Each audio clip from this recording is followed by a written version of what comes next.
안녕하십니까? 소쿨극장의 오디오북입니다. 구독과 좋아요 그리고 알람 설정 부탁드립니다. 재미있고도 좋은 글로 보답하겠습니다. 메디슨 공원의 벤치에 앉아 소피는 초조하게 몸을 움직이고 있었다. 밤하늘을 기러기가 울며 지나가고 물개 모피웨투가 필요한 여자들이 자기 남편에게 한결 부드러워지며 소피가 공원 벤치에서 초조하게 몸을 뒤척이면 여러분은 겨울이 다가왔다는 것을 알 수 있다. 그때 소피의 무릎 위에 낙엽이 하나 떨어졌다. 그것은 서리 아저씨가 방문한다는 명함이다. 서리 아저씨는 메디슨 공원을 숙소로 삼고 있는 사람들에게 유난히 친절하여 해마다 이곳에 찾아오면 의뢰 그것을 알려준다. 내거리 모퉁이에서 서리 아저씨는 하늘을 지붕 삼는 모든 주민의 문지기인 북풍에게 명함을 꺼내주고 그곳 거주자들에게 미리 준비할 수 있게 해주기도 한다. 소피는 마음속으로 닥쳐올 엄동설안에 대비할 때가 온 것을 깨닫게 된다. 그리하여 그는 노상 앉아서 시간을 보내는 자기 벤치 위에 앉아서 불안에 쌓여 몸을 떨고 있었다. 추위를 피하고 싶다는 그의 소망은 지중해를 항해한다거나 따뜻한 남쪽 하늘 밑으로 떠나고 싶다든가 또는 베스비아스만의 배를 띄워 뱃놀이 한다거나 하는 그런 대단한 것이 아니었다. 소피가 마음속으로 간절히 바라는 것은 뉴욕 감옥이 있는 섬에 가서 석 달만 살고 오는 것이었다. 한겨울 석 달 동안 음식과 잠자리를 걱정하지 않고 보낼 수만 있다면 소피는 더 이상 바랄 것이 없었다. 소피는 요 몇 해 동안 겨울이 되면 손님 대접이 좋아진 블랙웰 섬에서 지냈다. 재수 좋은 뉴욕 사람들이 겨울이 돌아올 적마다 판비치나 리비에라로 향하는 표를 끊듯이 소피는 해마다 겨울이 다가오면 감옥이 있는 블랙웰 섬으로 들어가 한철을 보냈다. 어젯밤에는 우도다래며 발목 근처와 무릎 위에 일요신문 석장을 등 밑에도 깔고 발목에도 두르고 무릎에도 덮고 공원의 벤치에서 잤지만 이 방법으로는 추위를 제대로 물리칠 수 없었다. 그러니 당연하게 블랙월 섬 생각이 소피의 마음속에 커다랗게 부풀어 올랐다. 소피는 이 도시의 노숙자들을 위해 자선이라는 이름 아래 만들어 놓은 시설을 경멸하고 있었다. 소피의 의견으로는 법률이 자선보다 훨씬 자비로웠다. 뉴욕시에서 경영하거나 자선단체가 마련한 시설은 얼마든지 있어서 그곳에 찾아가면 간소한 생활에 알맞은 숙박과 식사를 얻을 수는 있었다. 그러나 소피처럼 긍지 높은 사람에게는 자선이란 마음에 심한 부담을 주는 행위였다.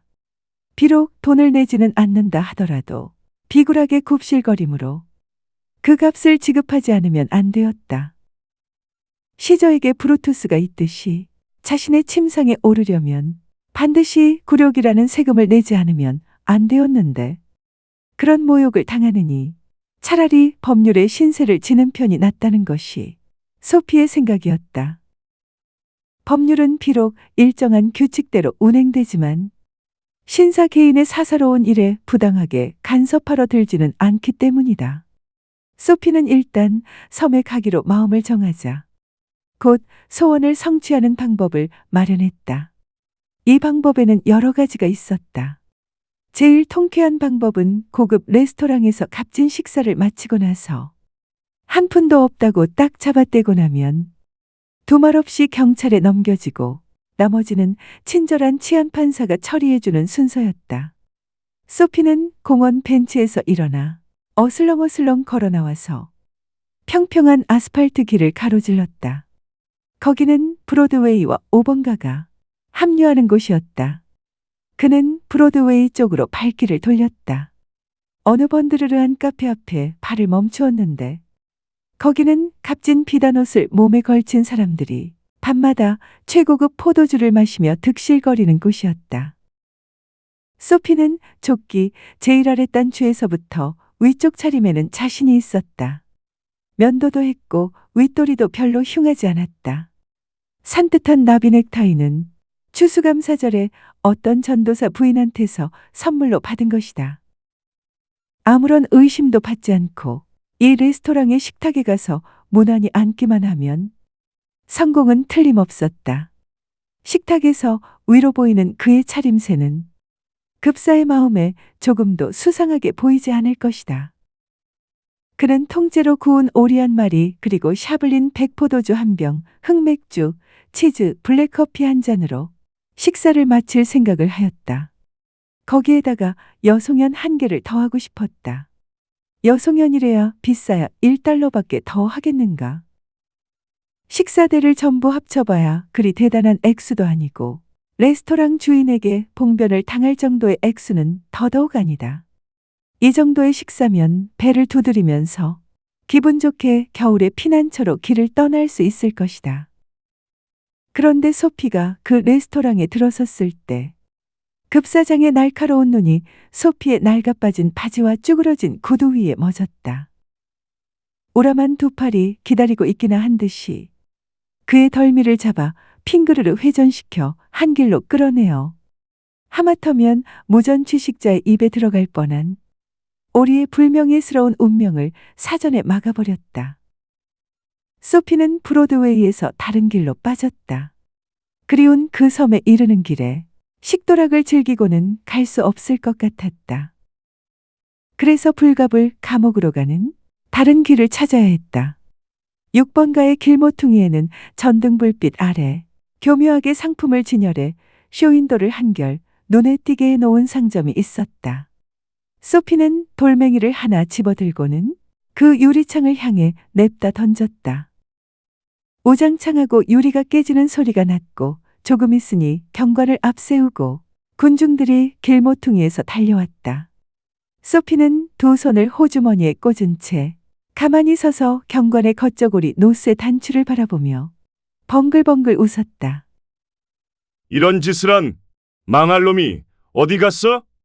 하고 경관이 숨을 씩씩거리며 물었다.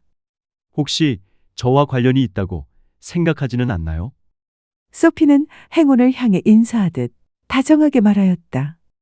경관은 소피의 말을 하나의 단서로조차 받아들이지 않았다. 유리창을 때려 부순 녀석이 현장에 그대로 남아서 경관과 천연덕스럽게 말을 건넬 리가 없는 것이다. 놈들은 걸음아 날 살려라 하고 달아나는 법이다. 그때 경관의 눈에 웬 사나이가 전차를 타려고 급하게 달려가는 것이 보였다. 경관은 곤봉을 빼들고 군중들과 더불어 그의 뒤를 쫓았다.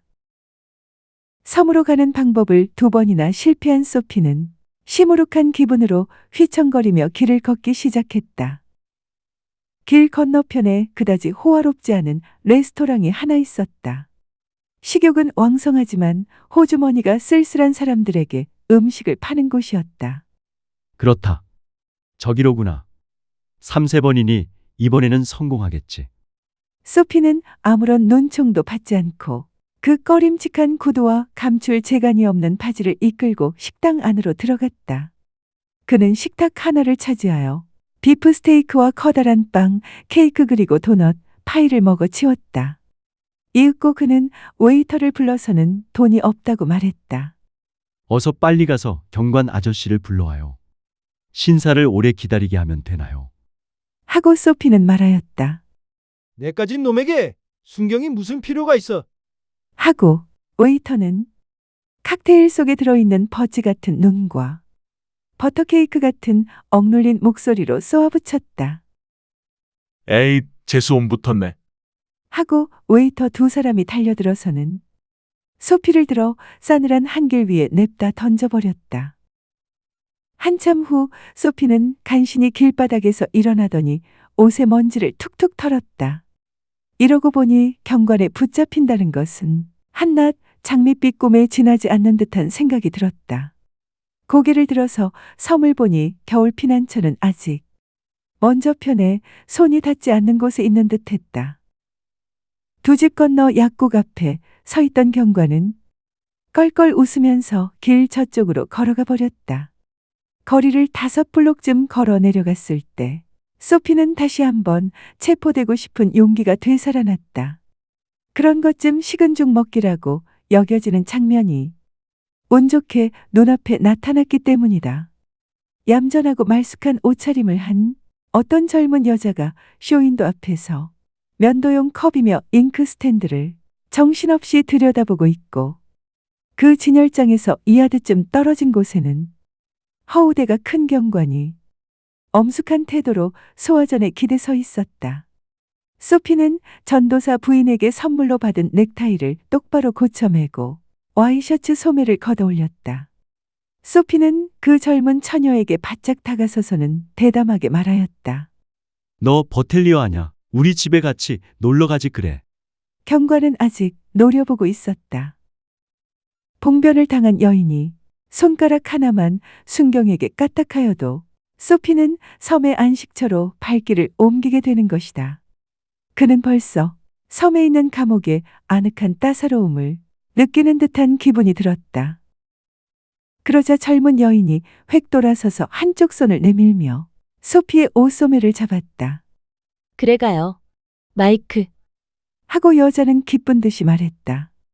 맥주 한 잔 사주신다면 같이 가죠. 벌써 말을 건네고 싶었는데 저기 순경이 지켜보고 서서 그럴 수가 없었어요. 완전히 기분을 잡친 소피는 참나무에 말려붙은 덩굴과 같은 젊은 여인을 데리고 풀이 죽어서 순경 옆을 지나갔다. 다음 모퉁이에서 소피는 데리고 가던 여자를 뿌리치고 도망쳐버렸다. 이윽고 그는 사랑과 맹세와 달콤한 말들이 자취를 드러내는 번화가에서 멈춰섰다. 모피를 두른 여인들과 외투를 걸친 남자들이 겨울의 찬 공기 속을 들떠서 오가고 있었다. 그때 한순경이 호화로운 극장 앞을 이리저리 왔다 갔다 하는 모습을 보고는 지푸라기에 매달리듯 새로운 행동을 시작했다. 소피는 한길 한복판에서 있는 힘을 다하여 목신 소리로 주정뱅이처럼 횡설수설 외치기 시작하였다. 이어서 껑충껑충 뛰면서 춤을 추기도 하고 고함을 지르기도 하며 또 미친 듯이 날뛰기도 했다. 그 밖에 별의별 미친 짓을 다 했다. 그러자 경관은 곤봉을 빙글빙글 돌리면서 소피에게서 등을 돌리고 어떤 시민에게 이렇게 말하는 것이었다. 예일 대학 학생인데 스탠퍼드 대학을 연패시킨 축하하느라고 저런답니다. 시끄럽지만 위험은 없습니다. 내버려 두라는 지시를 받았죠. 우울했지만 소피는 그 보람없는 법석을 중지했다. 무슨 일이 있어도 경관은 나를 잡아가지 않겠단 말인가. 소피의 마음속에는 그 섬이 마치 도달할 수 없는 이상향 같은 느낌이 들었다. 그때 담배가게 앞에서 말쑥한 옷차림을 한 어떤 남자가 담배에 불을 붙이고 있는 것이 보였다. 가게에 들어가면서 그가 세워놓은 비단 우산이 문 어귀에 보였다. 소피는 그 우산을 집어들고 느릿느릿 걸어갔다. 그러자 그 모습을 본 남자가 불이 나게 쫓아왔다. 그건 내 우산이요. 라고 사나이가 의젓하게 말했다. 아, 그런가요? 소피는 코웃음을 쳤다. 도둑질해 놓고도 모욕까지 곁들여서 비웃었다. 그럼 왜 순경을 안 불러요? 내가 당신 우산을 훔쳤다면 말이오. 어서 순경을 불러와요. 저 모퉁이에 한 사람 서 있어요. 그러자 우산임자가 발걸음을 늦추었다. 소피는 이번에도 행운이 자기의 등을 돌리고 도망가는 것을 예감하였다. 의아한 눈초리를 한 경관이 두 사람을 아래 위로 훑어보았다. 물론 하고 우산임자가 말했다. 이런 실수란 흔히 있을 수 있지 않겠어요. 그것이 당신의 우산이라면 미안하게 되었어요. 실은 오늘 아침에 어느 식당에서 주운 건데 당신 거라면 물론 미안합니다. 물론 내 거요. 하고 소피는 거칠게 쏘아붙였다. 그러자 사나이가 물러갔다. 경관은 두 블록 저편에 다가오는 전차 앞에서 길을 건너려고 하는 금발미인을 도와주려고 얼른 그쪽으로 갔다. 길을 걷던 소피는 그만 우라통이 터져 우산을 길가 한쪽으로 던져버렸다. 길을 가다 보니 동쪽으로 뻗어나가는 길목에 이르렀다. 소피는 메디슨 공원 쪽을 바라보았다. 집을 향해 발길을 돌리는 본능은 설사 공원의 벤치 위라 하더라도 쉽사리 사라지지 않는 것이다. 공원으로 가던 소피는 이상하게 한적한 길모퉁이에 와서 우뚝 발을 멈췄다. 그곳에는 이상한 처마가 붙은 해묵은 교회가 서 있었다. 보랏빛 유리창 너머로 부드러운 불빛이 비치고 그윽한 멜로디가 소피의 귀에 흘러들었다. 아마도 다음 주일에 부를 찬송가를 충분히 연습해 두기 위해 연주자가 오르간의 키를 누르고 있는 모양이었다. 소피는 그 음악 소리에 매혹되고 말았다. 하늘에는 달빛이 밝았고 차량도 행인도 이젠 거의 보이지 않았다. 처마 밑에서는 참새가 졸리는 듯이 지저귀고 있었다. 주위의 전경은 마치 시골 교회의 내부를 연상케 했다. 오르간에서 흘러나오는 찬송가 소리는 소피를 철책에서 떨어지지 못하게 했다. 일찍이 그에게도 찬송가를 부르던 시절이 있었다. 그 무렵에는 어머니가 계셨다. 장미꽃도 있었다. 그리고 희망도 친구도 순수한 생각이 있었던 때였다. 순순히 사물을 받아들이려는 감정과 오랜 교회가 지니는 가마력이 합쳐서 그의 영혼에 갑자기 놀라운 변화를 불러왔다. 자기가 굴러떨어져 있는 구렁텅이며 자기가 스스로 만든 타락한 과거를 돌아보았다.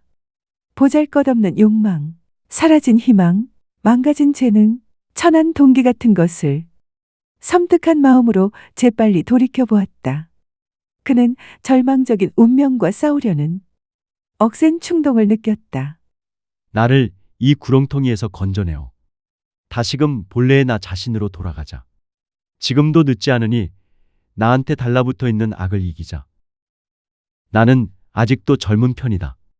지난 과거의 포부를 다시 찾아 추구하여 다시 한번 참된 인간이 되어보자.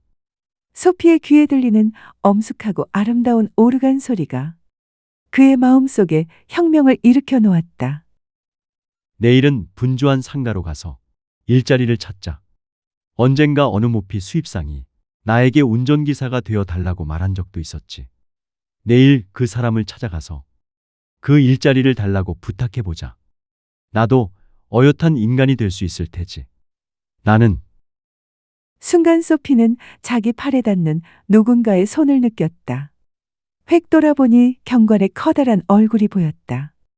여기서 뭘 하고 있는 거야? 경관이 묻자 별로. 하고 소피가 대답했다. 그럼 따라와. 하고 경관이 말했다.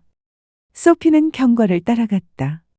그 뒤에 겨울 밤거리 두 사람의 긴 그림자가 보였다. 다음 날 아침 즉결 재판소의 치안판사 앞에 소피가 움츠린 자세로 서 있었다. 금고 4개월의 처함. 즉결 재판소의 치안판사가 판결을 내리자 소피의 얼굴이 어두워졌다. 겨울 눈 내리는 바다는 음울하고 쓸쓸했다. 쓸쓸한 겨울날 소피는 블랙웰 섬으로 가야 했는데 섬에 도착하여 감옥으로 들어가는 소피는 아주 작아 보였다. 들어주셔서 고맙습니다. 용어 풀이와 참고 문헌 그리고 자료 출처는 명기만 하고 따로 읽지는 않겠습니다. 참고하시기를 바랍니다.